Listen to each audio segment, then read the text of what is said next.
X-Men. Get it!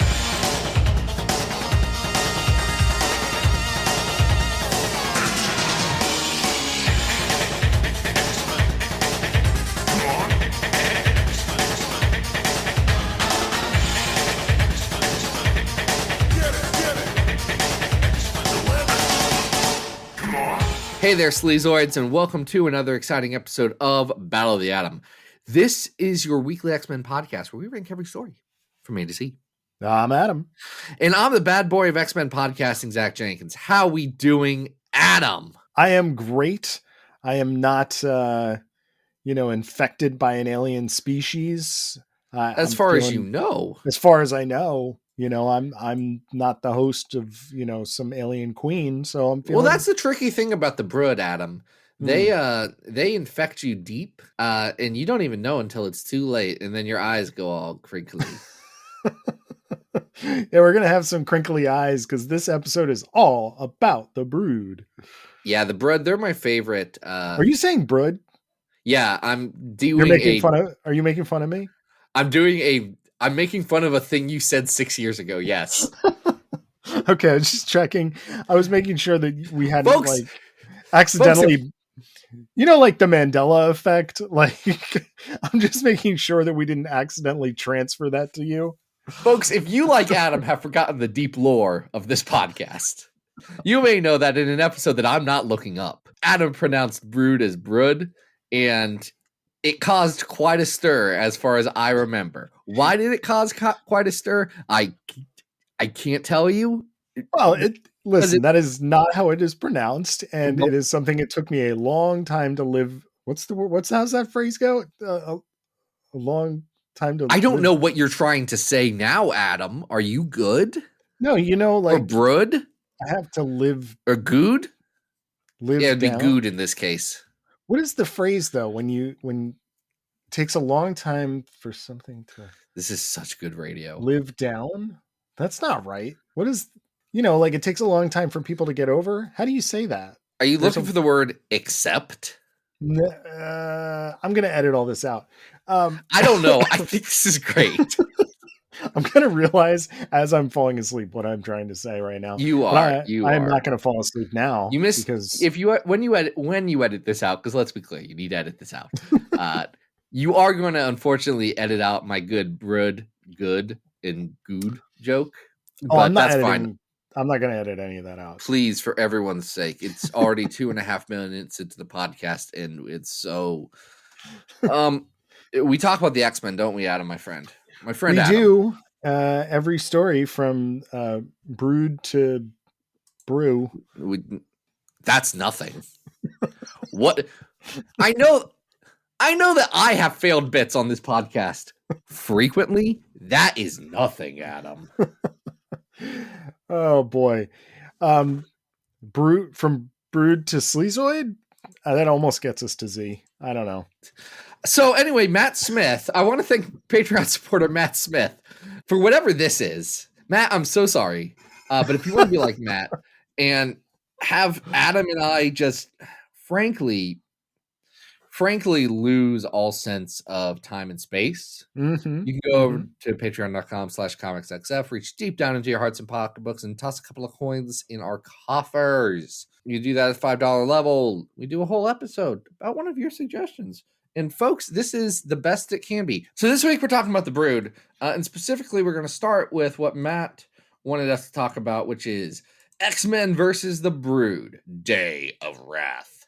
This is written by John Ostrander with pencils by Brian Hitch. And Paul Neary, he's on the inks. This is like a prestige 2-issue mini here, Yeah, the year was 1996. We were in the thralls of, this is Onslaught times, right? It specifically says that this story happens before Onslaught, which means that Onslaught is happening in current, contemporary publishing at the time this comes out. So this is right before Marvel has lost all of the money. You can say that, yes. Okay, hold on. I want to take a pause here. People need to understand that Marvel's bankruptcy, while they did make some truly terrible M&A activity choices, especially around the Fleer acquisition that they did. Their Chapter 11 was not necessarily about their finances being the world's worst shape. A lot of their Chapter 11 was about restructuring the organization in such a way that the Toy Biz guys could really take over. And luckily, Ike Perlmutter's not done anything bad since then. Yeah. I mean, luckily he's, not shadow running the VA or anything like that. We don't talk about the fact that Ike Perlmutter, chairman of Marvel Comics, and was shadow running the VA. Could still be. We don't know. We're not in the shadows. I assume that Sleepy Joe is not letting him. I would hope not, but you just never know. Would it surprise you?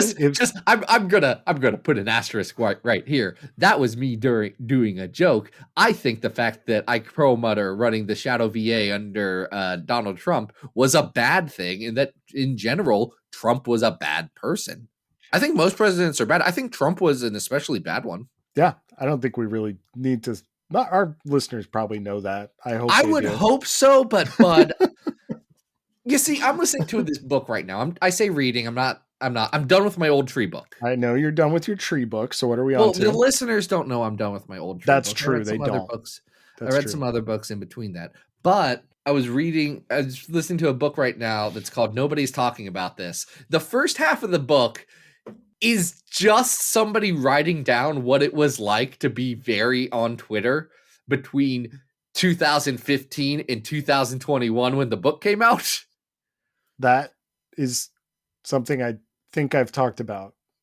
It's upsetting. Yeah. Okay. How online she was, and I was like, oh no, that's me. That was me for a while. That's what I'm saying. Like, I think people did talk about that. It's not something that no one was talking about. No one is talking about this. Is the second half of the book where there is a life thing that she now feels disconnected from the online world because she has some real actual things to worry about that she can directly impact. The point of that was that it's been making me think about Twitter and how not generous Twitter has been, and generally the population of, I don't know, the entire internet. So I just double check so people know that I do think Trump was a bad person. I feel like they need to know. It's true. Now you know. You don't make yourself accessible online, so people do need a reminder every once in a while. You know who would have had a pretty great social media following is this Hannah Conover. Hannah Conover would have had here's the problem with Hannah Conover. Absolutely followed the Babylon Bee. Day one, thought it was great. And again, think they're bad. I'm going to be honest. Before it got hecka fash, people on Facebook in 2013 would post headlines from there, and I would give them a sensible chuckle because I grew up in the church, and you know what? There's some things that you're like, yes, I relate to this. It got worse. I understand why Hannah Conover would have followed them. Hannah Conover, I'm afraid, may or may not have unfollowed them. I don't know. The thing about people don't know Hannah Conover, do they? Yeah, we need to explain this because this is a character that appeared in the Silvestri run with Claremont and then disappeared for about a decade and then was brought back for this 2-issue mini and has never appeared again. Except for in Chris Claremont's C2E2 panel of 2022, where he, as a non sequitur, brings up that he would have done a story where the Brood Queen goes to heaven, and no one knows what he's talking about. And then me and friend of the pod, Connor Goldsmith, are chatting. I was like, wait, oh no, he's talking. Okay, we now understand what Chris is talking about. He's talking about this very religious woman whose entire thing is about religion. And is also the Brood Queen. I get what. Okay, that one made sense. Chris also forgot that deep lore X-Men fans don't think about Hannah Conover all that much. No, because she's in what, maybe 4 or 5 issues total as a background character. So this is a weird one. This 2-issue mini is a sequel to that run. It's the one where the Brood come back and it's in. Yep. There's the Super Brood, and it has that good cover where Wolverine gets brooded. Yes, absolutely. But This one, we're kind of like Brian Hitch is drawing a newer version of the Brood here. These guys have a lot more The armor. firstborn? Yeah, a lot more armor plating. There's like a lot more like spiky tentacle action coming off of them. So they look a little bit different than we've seen them drawn before. The firstborn are special elite brood. They are the offspring of the Brood Empress. They are her assassins. They look like dinosaurs. They're boring. I don't like them. They really are not that exciting. You're right. Brian Hitch, I don't think necessarily does the worst job in this. He's not the Brian Hitch of the 2000 or the late 90s. He is inked by Paul Neary, which, I know that Hitch has always had a bit of Alan Moore in him. And boy, when Paul Neary is inking him, does it feel like he's got some Alan Moore in him. You mean Alan Davis? Son of a gun.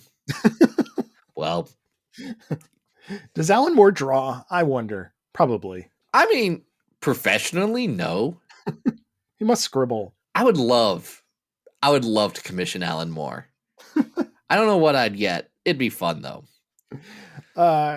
So you're absolutely right. It's definitely a more of an Alan Davis kind of look. Not only is Hannah Conover back, but Josie Thomas, who was another side character in there, is back, and she's the liaison with the Brood, because what Hannah Conover knows, and for those who don't remember her original story, she was part of a religious couple, and she has what everyone else thinks is miraculous healing powers. Well, she is actually not healing anybody. She's infecting them with the Brood because she has a Brood Queen inside of her. Yeah, so on one hand, I feel like the Conovers and that arc specifically by Claremont it's hard to think of it as anything but a response to God Loves Man Kills. 100%. Where Claremont's showing the other side of evangelical Christianity, which can do good things and can be a social support network for people. It can sometimes be choosy about what support it'll give and what people it'll give it to. But, we're not getting into that level of detail here. It's not all mega churches in William Stryker and Fire and Brimstone. I think that's Claremont saying, hey, let's all sides this bad boy. And Ostrander is not interested in re-exploring the religious implications of Claremont's storytelling. Does not care about he any of that. is interested in X-Men getting in the middle of Brood on Brood contact. I want to be clear, because John Ostrander did write the Spectre for DC, so it's not like he's not interested in doing a religious story in general. I think his assignment was do the X-Men versus the Brood. Oh yeah, 100%. Yeah, let's do that. The Empress's little, firstborn folks, they've come down because they got to get rid of Hannah. They got to kill all the people that she infected because they're, deemed inferior. So the X-Men, who here consist of Cyclops, Jean, Storm, Bishop, Wolverine, and Cannonball. Oh wait, Beast is here too, right? Beast is there. Iceman's there. Yep. So we got a nice sized team here. Very animated series, kind of. Bishop's hair is drawn exactly like you would imagine Brian Hitch drawing his hair, and if you know, you know. It's also covered with a bandana for most of the time, so... Brian Hitch may also know. Yes, and that's pretty much what happens, right? I mean... They fight.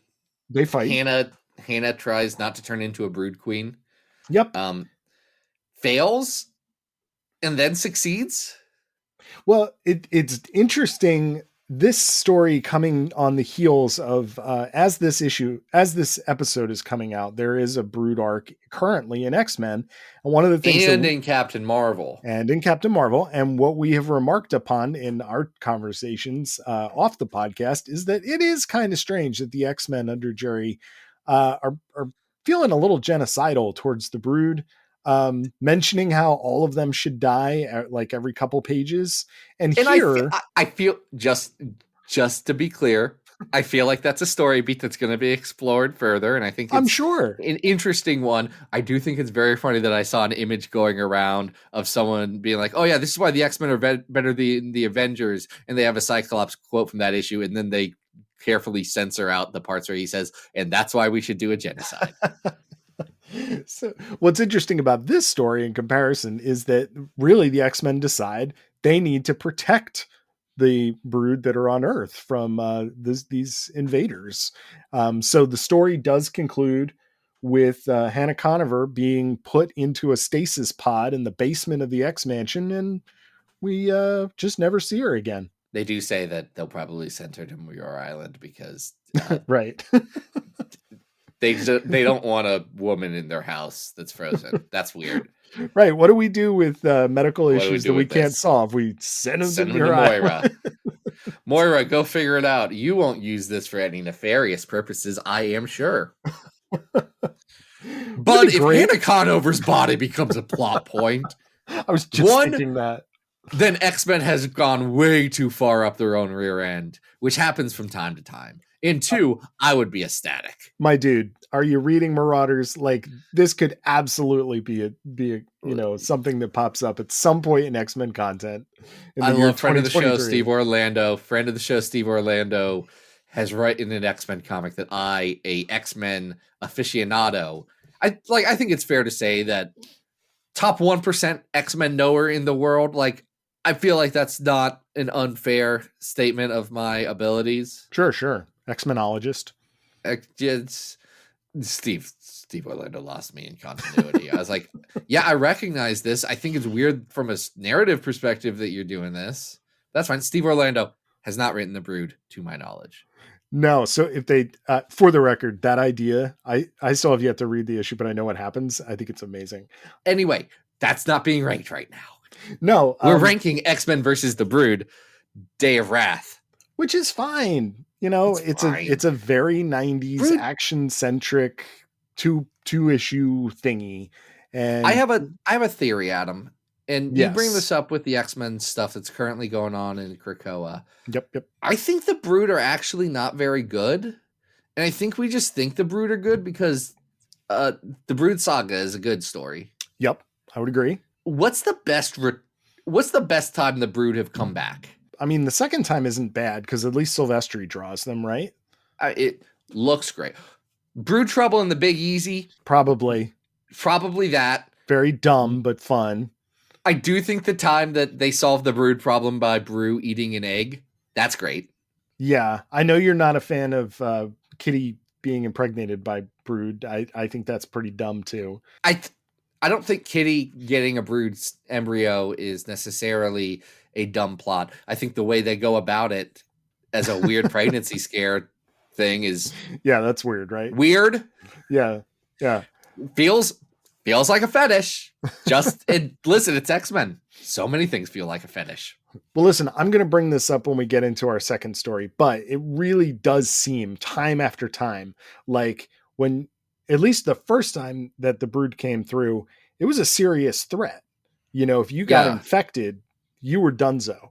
And as we're starting to see with this story and the other stories we'll talk about today, if you get infected, it's kind of like, yeah, well, we could fix that.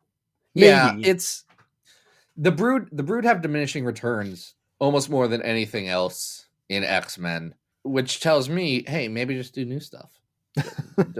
Don't just do more Brood, because you got to also tell a story there. Your story can't be in the Brood are there again. Yeah, more and Brood. Oh no, someone's infected. Like, you can't play the hits. And I feel like every Brood story, almost more than any other kind of concept in X-Men, is playing the hits. Well, this story does end with a close-up on Jesus. So, yes, make more super religious Brood stories. That's what we should do. Do a story where the Brood Queen is at the gates of heaven, as Marcelo Biot, friend of the show, did draw for me at C2E2 last year after I heard Chris Claremont say that thing. I am looking at it right now. It's better than most Brood stories that exist. Unfortunately, it's not on our big old list, Adam, but do you know what is? 756 stories? 756 X-Men stories, ranked from best to worst, with the top story being House of X Powers of 10, the 100th story being Ultimate X-Men World Tour, 200th being Morph, from Uncanny X-Men Volume 3, number 14. Number 300 being Glob Loves Man Kills. Number 400 being Death Whale from Generation X. Number 500 being X-Men Regenesis. Number 600 being the first arc of that Mystique solo series. Number 700 being Legion. And number 756 being the Draco. I think we're in the 500s. I think we're in the 500. Sounds about right. Because what's around 500? Death Whale's there. Dazzler 13 is there. Extraordinary, or not Death Whale, excuse me. Regenesis. The first arc of Extraordinary is there. How deep into the 500s? You have highlighted Dazzler, Herald of Galactus. Yeah, it's not as good as that. Where's Brood Feud 2? I think it's lower. I think this is better than Brood Feud 2. It is better than Brood Feud 2. Let's find that. Where is Brood Feud 2? That's at 612. Yeah, it's not that low. Yeah, this is better than that Mystique series. Yep, I would agree with that. Better than the X Factor She-Hulk Secret Invasion tie-in. Yeah, and that's at 569. Not better than Daddy Boros from X Factor. Yep, and that's at 560. We're getting closer. I think Back to Asgard, I would... is this better or worse than Back to Asgard? I do like that Brett Blevins art. Yeah, but Back to Asgard long. Yeah, it's kind of a dud.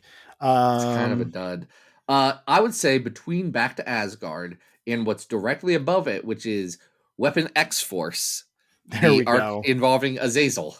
Yes, that's a great.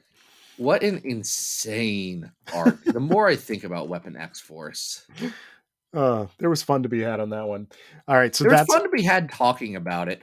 We've been talking recently, and by recently I mean today, this afternoon, about how for like 4 years most X-Men comics were bad, and then we had an argument that actually 2019 as a whole had a lot of highlights, and we said fine.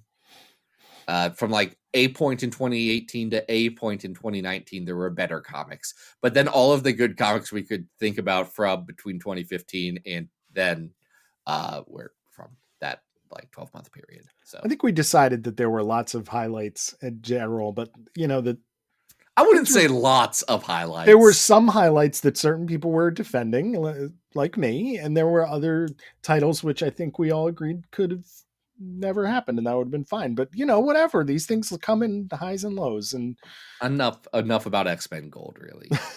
X-Men Gold didn't have a Brood fight. That's weird. That is weird that they did not, that Googs did not bring the Brood back. Feels like Googs would have been a big Brood boy. I agree. Where are we going next?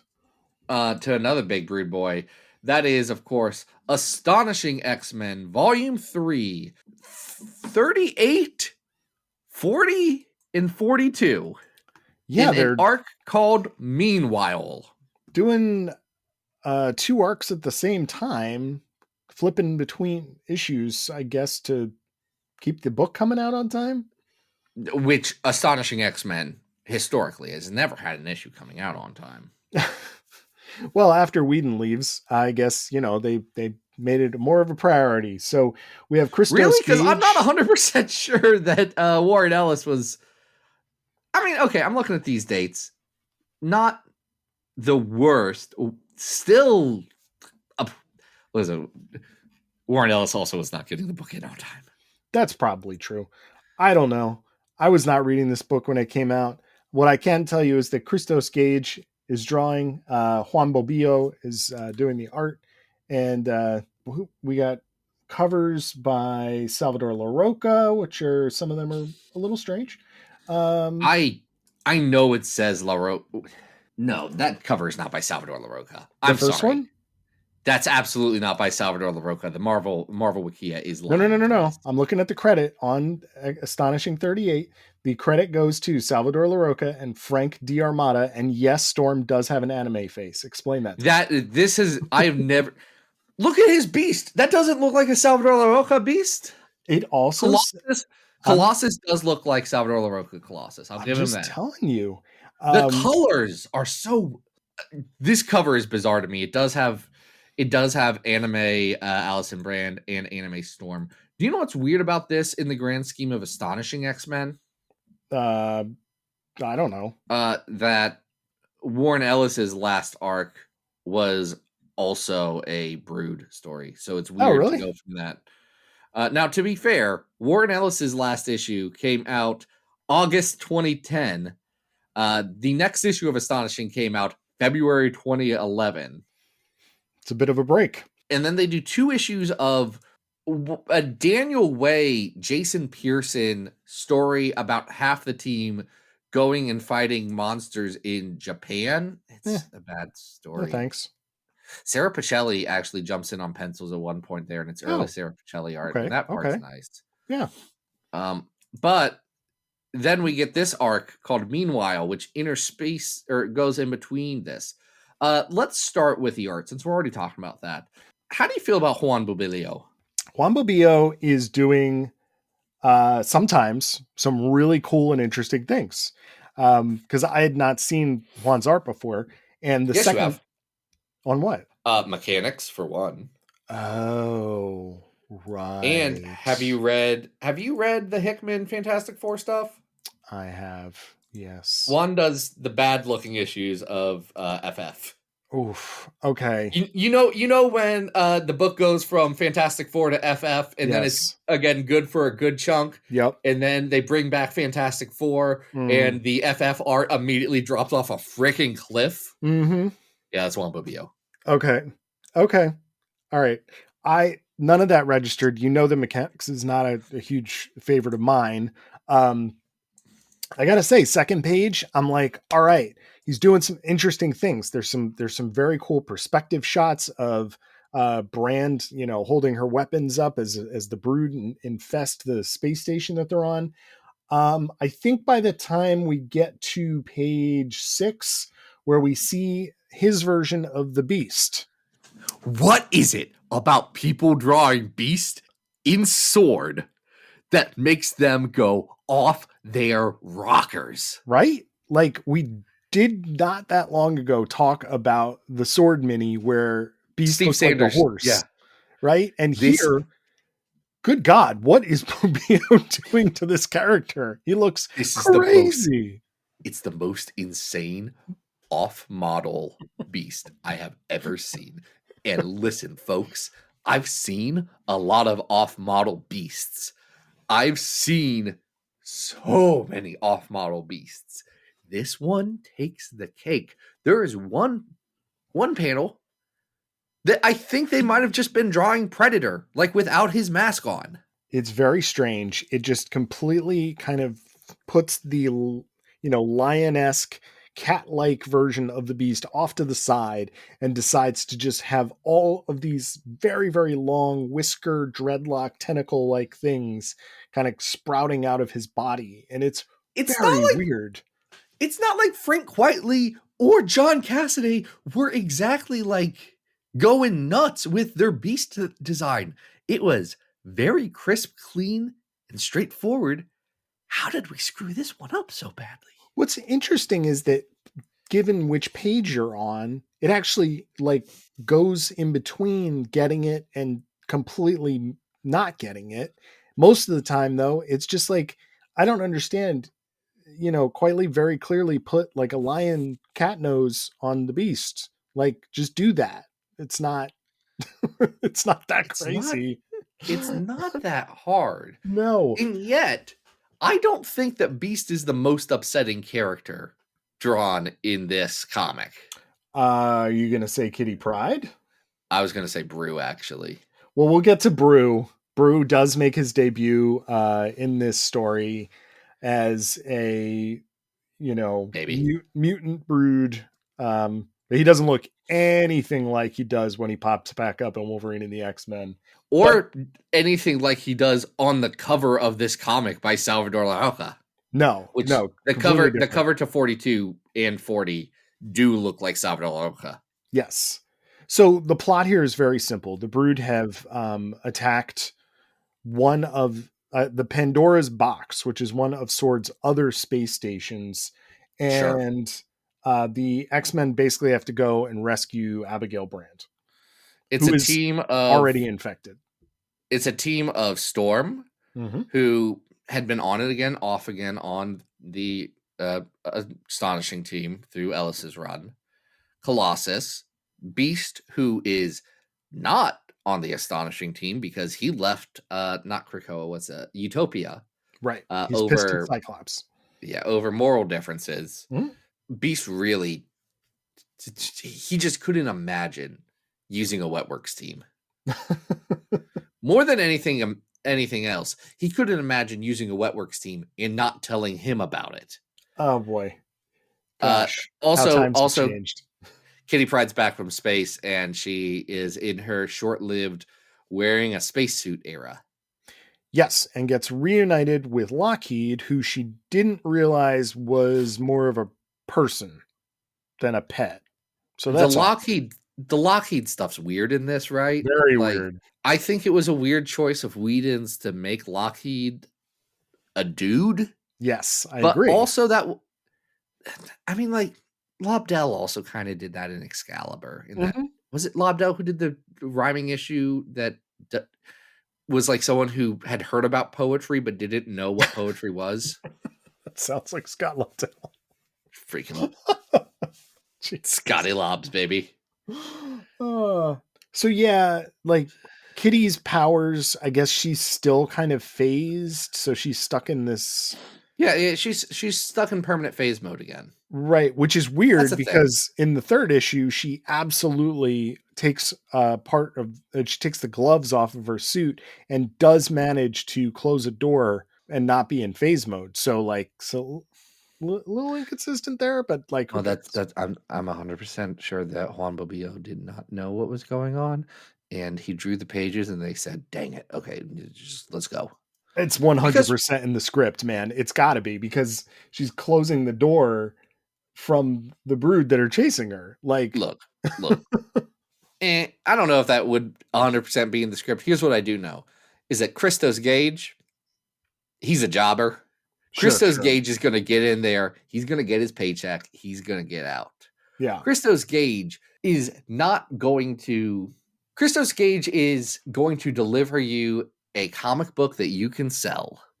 Christos Gage is not going to change the medium. Christos Gage isn't very great in my opinion.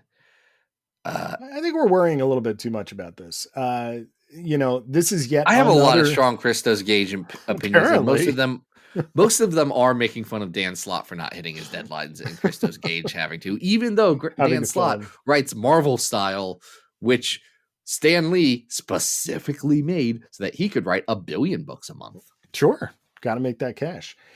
This is yet another story. He was the editor at the time. He wasn't making freelance cash. He was just getting pages out. But go off. Okay.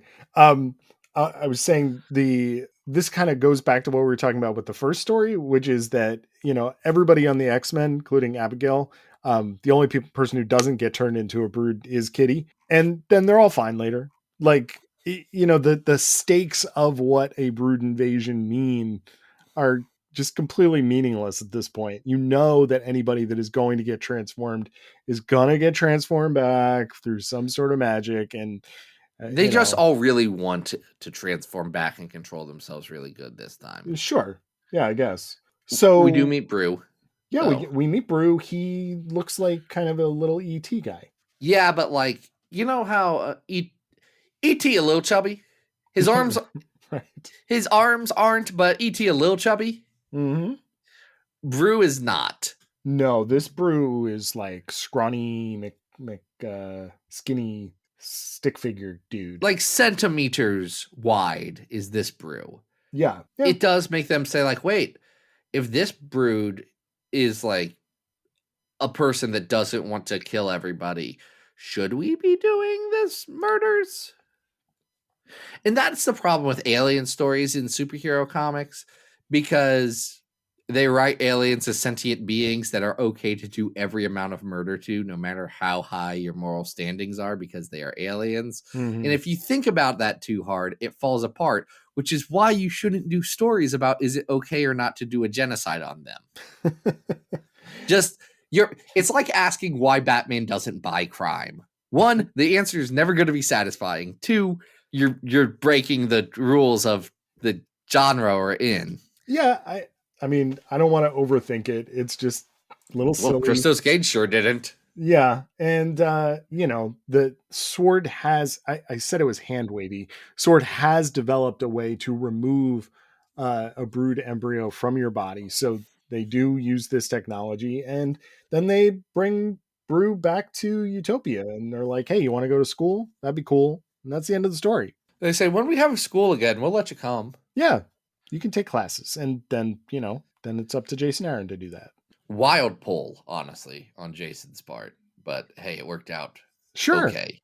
I do like that idea. I always like the idea of the mutant brood characters that are, the offshoots of the regular ones. But it's more successful, I think, at least with Brew here, even in his limited screen time, than it is in X-Men versus the Brood, where, there's these like Transformer level, everybody wearing metal kind of thing. Like that didn't work as well for me. No. I agree with you. Here. Yeah, I still don't think this story is good. No, I don't either. It has some of the worst art I've seen in X-Men. Here's the thing about Bobia's art. There are times where I'm like, wow, I really appreciate what he is doing. I think that he has drawing ability. I think he has drawing skill. I think it is a style thing more than anything that really just drives me nuts. It's the way in which he models the characters. It's the facial expressions he gives those characters.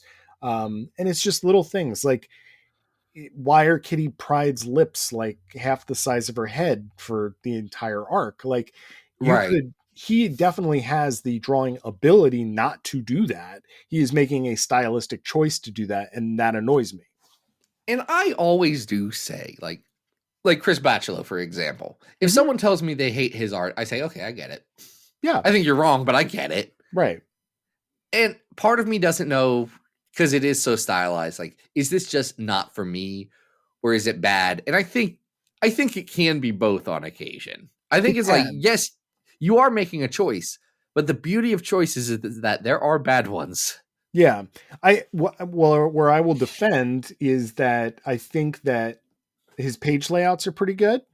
Like there's a motion and a rhythm to the storytelling that he puts down, and the action sequences are pretty solid. But again, I don't like the way that he is stylizing all of the characters. The Lockheed here seems off model. Even the Brood, I don't connect them the same way as maybe when, we used to see them from Cockrum or Smith or Silvestri or even Hitch that we just talked about. So, is this better or worse than X-Men versus the Brood? Worse. Better or worse than Mechanics? I'd say worse than Mechanics at 589. Yeah, it's worse than Mechanics. Yep. And what's Mechanics at? 589. It's worse than Spotlight on Starjammers at 597. Yep, I agree, because that has that really fun Kree story in it. Is it better or worse than that Iceman story we talked about? Boy, oh boy, we're getting into like it our now. last episode. I think Beauty and the Beast is better, and that's at 618. Yeah, I mean the Star Trek ones are better than this. Yeah, I would agree. Better or worse? This is getting lower than I expected. Yeah, it's worse than Quest Pro. Yeah, and you highlighted Wisdom Max at 639. I think this is worse. I don't think this is as bad. Oh, but that has the Bill Sienkiewicz art. Yeah, I mean, again, the Bill Sienkiewicz art is racist. The parts that aren't racist are beautiful. Yeah. Is this better or worse than that? We're talking about the Gladiators arc of New Mutants. It's worse than the Gladiators arc. Is it better or worse than Amazing Spider-Man 420 at 663? I think this is better than that. That is. Are we sure? There's a story being told here. Is this better or worse than Revolutions at 667? Which is it's worse than Revolutions. It's worse than Revolutions. All right, we're just going to keep working our way down. I don't think this is as bad as Marvel Mangaverse X-Men. And I don't think this is as bad as Captain Marvel 2 and 3, The Secret Origin of Adam X the X-Treme, that no one in the X-Men read. Yeah. This is better than the first arc of X-Men Forever. Is it? I thought so. I mean... Okay, then let's put it between that and Revolutions. Okay. Yeah, that's a good spot for it. I'm telling you, the art is just... It's a real divider here. It's tough. It really is. I'm But like, meanwhile, this is kind of cool, but I don't like it. we've got one more to jump into, and that is a series we've actually barely talked about. That's true. And that's Daddy Cable. Yeah. This is volume 3. It's Cable Volume 2 because Blood 2. and Metal is technically Cable Blood and Metal Volume 1. And then they start into the Cable main series. Anyway, it is issues 16 through 20. Bishop Takes Pawn. It's by Dwayne Swarzewski with Paul Galassi and Gabriel Guzman on it. Right. I want to highlight the cover of Cable 18. Okay. Which is great because it's the cover of Aliens, but with Cable. Yes. And if you're doing a Brood arc, like, okay, look, great. Understood the assignment. Yeah, it's instead of Newt, it's Hope. So it's you know what? That's exactly what's going on here. Actually, that's not at all what's going on here. What am I talking about? This is not. It's not even a little bit what is going on here. They aren't doing an Aliens. What it is this is right after Messiah War. Mm-hmm. Cable and Hope actually get separated for a couple of years. Cable tries to find her in Strife's weird future, the Age of Strife, and Hope makes a friend named Emil, and Cable shows up and rips them apart, and it goes into a spaceship because Bishop has nuked the rest of the world. Yeah, and is going to nuke this small area. For people who have not read this in a while or not at all, we have to remember that Bishop we're in full Bishop character assassination mode here. Okay. Bishop is committed to killing the baby that is Hope, that is just continuing to age and gets aged up even more in this arc. I want to raise one question because you mentioned character assassination. Yeah. Mm-hmm. And I know you love Bishop. Sure. Was or was not his first plot point about him figuring out who the traitor to the X-Men was and then killing them? Like, that's what he wanted to do. Oh, right. But we thought that was Gambit, so that was fine. And Gambit wasn't fair. Fair. Gambit was not a baby. Gambit was not a baby. I'm just saying. He was not a tiny child. I'm just saying. Bishop was like 50% of the way there. Also, hold on a sec. Bishop also then had a pie thrown at him and chuckled that whole idea off. So this Bishop is like, I'm going to chase you mothers through time and genocide every single timeline that I end up with until I kill that child. But they weren't 616 people, so they don't count. And again, in the same way that the Brood... What do you mean they're not 6? Oh, you mean the genocided people, the dead people. Okay. And by the way, neither are Bishop or Cable. Hope is the only Cable's a 616 person, kinda. Yeah, I guess Bishop's not. But Bishop is 616 for coming back. He lives in the 616. I mean, is Rachel a 616 person? Why does Bishop still live here? Because the future sucks? The future does suck. Actually, no, you answered that question right away. He shows up, his sister's already dead, and his two best friends, Malcolm and Randall, have also been killed. So why would he go back to the future? Never mind. It actually makes sense. If I was Bishop, I'd be like, yeah, what are you talking about? The Summers Rebellion was not fun. No, I'm not doing that again. This sounds terrible. So anyway, I stand by it. Bishop character assassination time. Bishop has gotten to the point where he's got a nuke in his robot arm, his right arm. It's his last nuke. Yes. And, at any point he could just touch that button. And I did wonder to myself, when Bishop sleeps, does he worry about rolling over onto the button? Because he knows that he will blow up too. I like to think there's like a biometric element or something to the button. Well, it's just hanging out there. It's just a red button on his shoulder. Doesn't Emil blow it up at the end? Oh, well, but the arm, because the arm is disconnected from Bishop by the end of the story. Look, the button, logistically, there are challenges with Bishop's nuke button that he has. I just wouldn't want one of those on my shoulder. I'm telling you. I don't know how, Yeah, but if he kills Hope, then his timeline doesn't exist. And then also he doesn't exist. And then everything's good, actually. according to this version of the character, for sure. So the other thing that's important to mention is that while Hope and Cable and Bishop, well, specifically Cable, he can only time slide forward in time. They cannot jump his back. thing broke. Right, because his thing broke. Whatever. His thing did break, Adam. His thing broke. That's what the story tells us, is that his time travel thing broke. Yes. So the first two issues here are about the initial jump in that 2-year separation between Cable and Hope, which serves also to age Hope up. And then by 2 years, it gets her to like 10. Yeah, but then the next arc ages her up again another like they 4 go up years to or space. something. Right. So the rest of this story, the core, and why we're talking about this issue, this episode, is because they get up into this spaceship. They're being hunted by Bishop and the people of, Strife, Age of Strife people, not ancestors, the next generation, right? And then the Brood are there. The Brood show up in their spaceship, the En Sabanor 1. Great spaceship name, by the way. So good. Emil did accidentally take them there because they think that Bishop is a archbishop of the Age of Strife. Find that very funny that he's like, "Oh yeah, I'm a bishop. Oh, you're like a bishop?" Yes.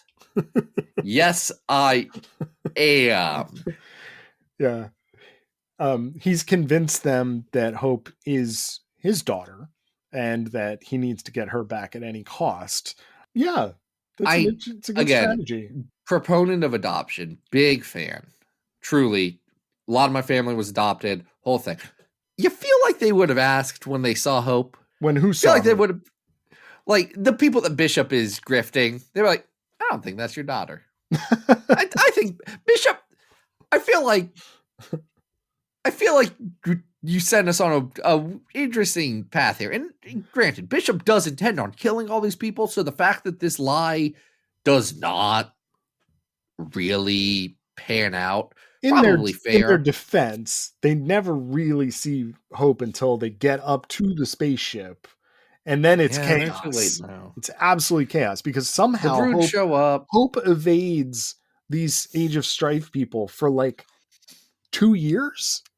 Never makes an appearance ever. Emil is the only one to see her somehow for 2 solid years. It's pretty impressive. Hope's people sometimes wonder how you should write Hope, and there's a handful of people who have figured it out. They are Kieran Gillen and they are Dennis Hopeless. And Dennis Hopeless figured it out because he said, "I'm going to write her just like she's small Cable." And that is correct. Yeah. People are like, "Well, what if she's just like a regular teenage girl?" No, she's not. She's small Cable. She's redheaded Cable. It's great. She will shoot you in the face. I think Dwayne is doing a pretty good job. I think what annoys me about this arc is the Emil character and this whole Emil idea who sucks. That Emil, and the whole story's about him. Yeah, that these 10-year-olds, this dude who sucks, these 10-year-olds that fell in love, and he's doing this all to. And I'm like, they're 10. Like, this is a little weird, Like, if they're really 10, I don't know. Is Emil really gonna like go to the ends of the earth and stab people? And it's like. He's 10. The other thing about this is that no one can draw children. So Emil alternates between like 6 and 14, like 16. He's a bald kid, so he looks like an old man sometimes. You're already gambling with a bald kid. And again, I get it. Aesthetics of the whole Strife future. Understood. That was set in the 90s, but give him a hat. Cable had one. It looked great on him. Give Emil a hat. Give him something. So the Brood do rip off Bishop's robot arm and are basically like, "You will take us to this all-powerful mutant that will change all of time." Meanwhile, Cable is Bishop great. Also runs a grift on the Brood. We have to be so clear. That Bishop's doing so many grifts. I also do really appreciate issue 20 drawing. Who did the cover for issue 20? I don't know. It's Dave 100. Watkins. It's Wilkins. 100% Arnold Schwarzenegger Cable, which is pretty rad. I don't know who the Yeah. model for Bishop was. These covers are great, actually. Dave Watkins does a fantastic job on the covers. There's a part where Cable is stabbing the eyes of a brood, and I appreciate that. Bishop is chasing him. I do But really. Do you like the part where? Okay, so first of all, when the brutes show up, they basically make an air pocket outside of the ship, very convenient. But they have sharks with rocket butts. I don't know how else to put this. They're literally sharks from underwater, yeah, like our sharks, Earth sharks, but they're shooting around because they have like jet propulsion, like in their bums. all I'm gonna say is that having big fish be propulsion methods for the brood is tight in continuity. Like that's We get the Akanti here. We get those big whales. It's true. they will become deeply important to the rest of Cable and Hope because they get stuck in a spaceship with an Akanti. Anyway, blah blah blah blah blah. They escape. The brood are nothing in this, though. It is funny that here's the three stories in this brood arc specifically are Bishop takes pawn, Queen takes Bishop, and checkmate. Yes. I think that's very great because Bishop's grifting a meal, and then the brood queen takes over Bishop, and then checkmate. It's the last one.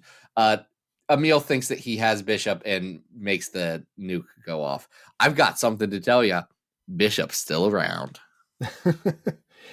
Well, and Emil does make the ultimate sacrifice that any 10-year-old would make. And instead of escaping with Hope in the 2 remaining life pods, he lets Hope and Cable escape. Hey guys, why'd you only have 2 life pods? It's really strange for a ship that size. Maybe they were the Guys, last why remaining... only 2? I don't know. He does Vulcan neck pinch Hope at some point, which is weird. Insane choices that they made. Yeah. So how does this end? This is kind of a nothing story, right? Well, it serves a couple of purposes. It allows Hope to get aged up and, be her own character for a couple of issues, but it's not the most exciting part of this 24-issue run. How about that? Yeah, let's say that. I'm flipping through the Cable stories that we have on here. 416 is Cable and Deadpool, The Burnt Offering, which is better than this. I would agree. 511 is X-Force and Cable Annual 1995, which is, I think, better than this. Yeah, I think so. Well, and then below that, 514 is Cable The Long Way, which is that Genosha story where it has that good issue where there's a countdown timer the whole time. Yeah, that's definitely better than this. This is better than the Onslaught issues of Cable, though. Oh, yeah.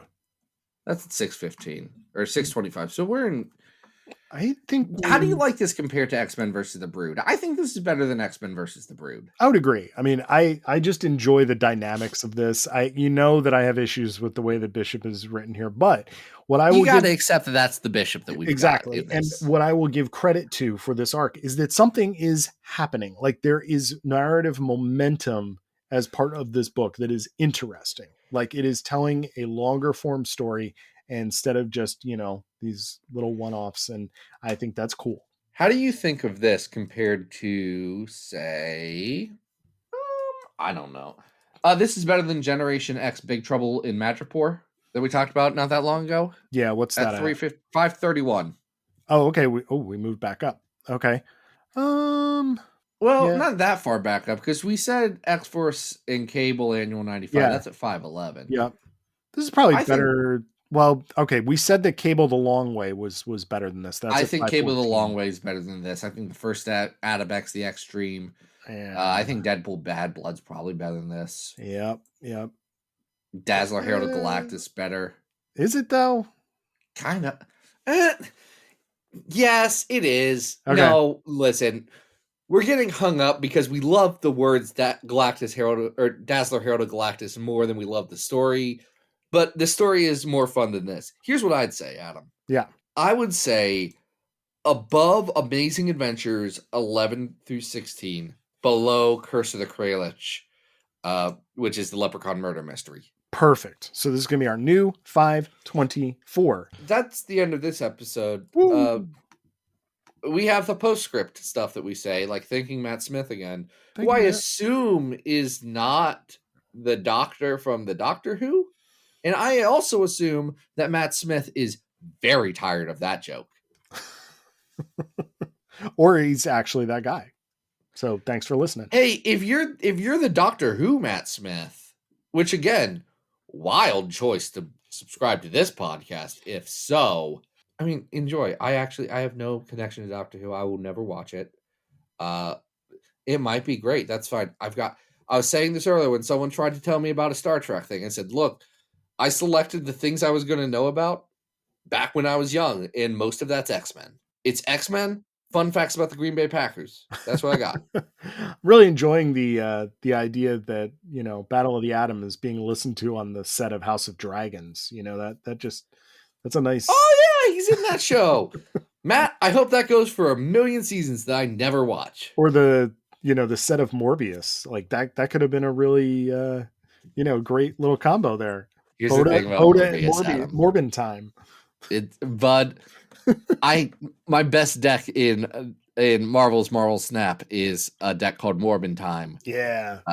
It's pretty consistent, all things considered, though. It is a little combo dependent, but I think most decks in Marvel Snap are combo dependent. Absolutely. You just have to mitigate things best you can. But I think Morbin Time can get through with like 2 or 3 pieces. But the timing has to work out if you're doing 2 or 3 pieces. Of course. Yeah. As always. If you get 3 pieces right and you just end up with your Dracula, your MODOK, and your Apocalypse, then you're in great shape and you're probably going to win 2 lanes. If you get a Morbius early, you're going to be good. If you get a Calling Wing and a Swarm early enough and a Lockjaw, then you can really do some interesting damage that works as kind of an alt win. You got Hela in that deck? No, I don't have Hela in that deck, and I'll tell you exactly why I don't have Hela in that deck, because my turn 6 needs to be dedicated to Apocalypse, and I want to be using, well, not necessarily Apocalypse. Turn 6 would normally be dedicated to either Apocalypse, or if I don't have Dracula out, playing America Chavez and then using Apocalypse for my Dracula discard. The problem with Hela, very specifically, is if you draw her before turn 6, then she is essentially a dead card that I'm going to discard anyway. That's true. Because I am working turn 6 to have 1 card in my hand, and that is Apocalypse. Or Apocalypse and a bunch of Swarms. Yeah, I just made some revisions to my my Patriot deck. It's called the Lamos. I'm trying to work that angle. It Adam, seems to be good. Do you still have Cyclops in there, or have you accepted that he is actually the worst card in the game? I do still have Cyclops in my Patriot deck, but I don't have as many cards as you because I don't play this game as often. That's fair. The problem with Cyclops, and guys, this is the last we're going to talk about this episode. The problem with Cyclops is that he is both a no abilities card that has not the greatest cost to power ratio, but he is specifically on the curve where you want to be playing cards like Blue Marvel, cards like Patriot, cards like Mystique to double your Patriot. Those kind of cards that you need to be playing instead of Cyclops. So there are better things. Or you can also play like Brood. The Brood there as well to keep it on Brood's theme for this episode. The Brood are in my Patriot deck. They should be. Yeah. You generate 2 extra Brood. If anyone who works on Marvel Snap is listening, number 1. If not Ben Bernanke, that's not his name. Ben Brody, is it? I don't know. Is that the Ben guy Bernanke's Is that the guy who does the ads and he's always so excited to tell you about He's like the head developer. He's apparently a big deal in nerd people's space. I don't know. I didn't play Hearthstone. He seems great. Ben Bernanke, not related to this, was a former wait, no, he wasn't former Fed chair. He was the guy that got in a lot of trouble for Ponzi schemes, right? You're thinking of Bernie Madoff. I'm thinking of Bernie Madoff. Ben Bernanke was former Fed chair. That's fine. Yes. If we have anyone from the Fed who's listening, Would love to talk to you about monetary policy. Hold on, let's go back to Snap for a second. If we do have any Snap developers listening, how easy would it be just to give Cyclops the same thing as like a Juggernaut or or a Gambit? Just have him shoot his eye blasts up and knock a card over to another location, or have him shoot up or destroy a card. Like the problem, Adam, is some card has to fill that spot. I know, but we could there's so many bad Marvel characters. Oh, listen. They could have given it to anyone else. I do think it's very funny in a meta sense to give it to Cyclops, a character that outside of all comics, in every other piece of media, sucks. Now but in comics is the best. There's another fix to this, and that is they have not released Jean Grey yet. So once you release Jean Grey, make Jean Grey get Cyclops to do something. That would be cool. Adam, I'm going to give you Jean Grey spoilers for Marvel Snap later. It's already in there. Phoenix element to it. It's kind of rules, but seems like it's a lot of work. Yeah. Okay. That was Snapchat with Adam and Zach. Everyone, if you don't play the free-to-play Marvel Snap card game, then I don't know what to tell you. It is a fun game. It's just like the last 5 minutes of this podcast. Yeah. Folks, you can always follow me on Instagram at adam.rec. Zach, what do you have going on? You can follow me on Marvel Snap at Eddie Piss. Yeah.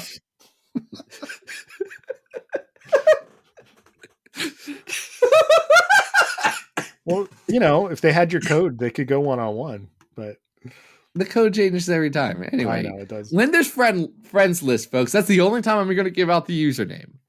That's the only time. Only time you're going to find that one out.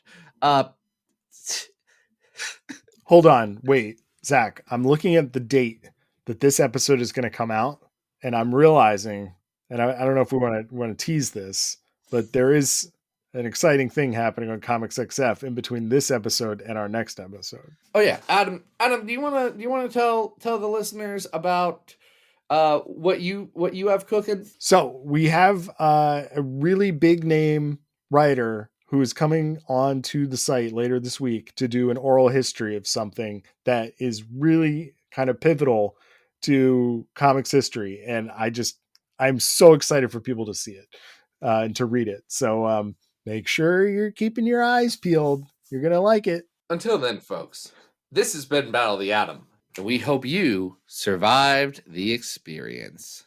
Get it!